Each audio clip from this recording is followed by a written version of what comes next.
Kautay pa rin po ng pagkakatalaga kay Rojas at kay Abaya. Mukhang approved daw po ito sa ilang miyembro ho ng House Panel ng Commission on Appointments. Alamin natin ang balita nga mula kay Rowena Salvacion. Weng.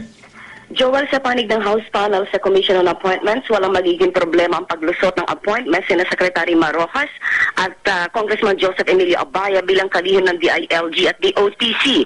Mismong ang chairman ng House Panel sa CA na si Parañaque, Congressman Roylo Goles, ay suportadong agad na pag-aproba sa appointments sina Rojas at Abaya.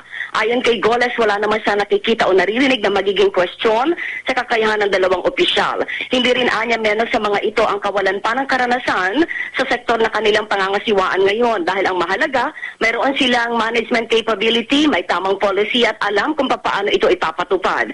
Kahit sa kinatawan ng oposisyon sa CA House Panel na si Maguindanao Congressman Simeon Dato Manong ay approve ang appointment ni Rojas at Abaya na pareho niya nakasama sa Kongreso. Naniniwala si Dato Manong na respetado ng CA members ang dalawa dahil kilala na ang kakayahan at integridad ng mga ito. Sinabi pa ni Dato Manong na hindi makatwiran ang napakaaga pang pagdududa kay Rojas na gagamitin ng DILG para sa interest political sa 2016 presidential elections.